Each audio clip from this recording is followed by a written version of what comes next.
নাম ঝর্ণা কিস্কু, আমার বাড়ি ভাঙা বাঁধে। আমি গতকাল সোমবারে মানে বাপের বাড়ি থেকে শ্বশুর বাড়ি যাচ্ছিলাম আমার ছেলেটাকে নিয়ে।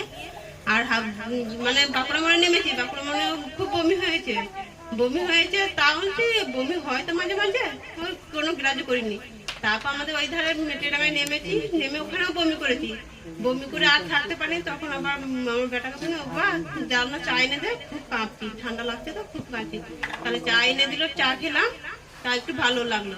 তারপর আবার নদী ঘাটে যখন যাই সেখান থেকে আর লড়তে পারিনি, সেখানে একদম শুয়ে পড়েছি, অবসরের মতো অবসর হয়েছে। ওখানে কটা ছেলে ছিল মানে বালিখাদে, ছেলেগুলো বলতেন তাদেরকে আশীর্বাদ করুক, তারা তাড়াতাড়ি এসে বলছে তোমার কি হয়েছে? আমি বলো না, আমার হাত পা খিচে আসছে, অবশ হয়ে যাচ্ছে, আর কোনো কিছু করতে পারছি না, হাঁটতে পারছি না। তারা আবার বললো যে তাহলে ডাক্তারখানা এখানে আছে, তাহলে যান।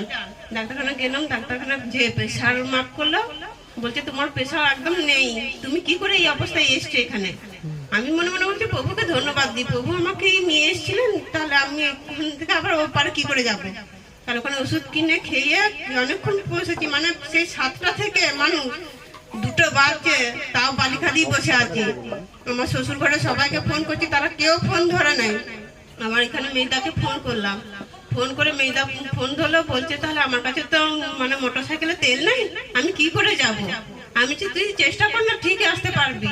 তারপর 5টাকে ফোন করেছিলাম, 5টারও বলছে তাহলে তোর লো প্রেশার, তাহলে টোটো মোটো দেখা। আমি তাহলে তো টোটো নেই, সব বালি হাঁটতে হবে, হেঁটে পেরোতে হবে।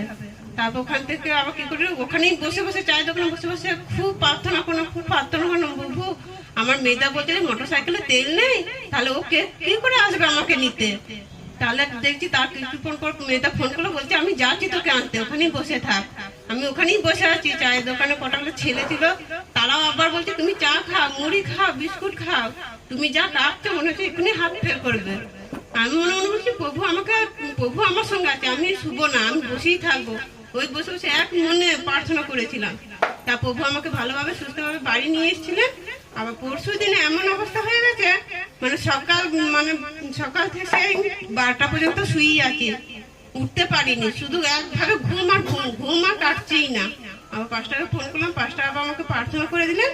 সেই জল খেয়ে তার কিছুক্ষণ মধ্যে মনে হচ্ছে না আমার শরীর থেকে কিছু চলে গেল। হালেলুয়া। তারপর আবার উঠে আবার বৌদিকে বলছি বৌদি যা করে আমাকে ভাত দে, খুব কাঁপছি।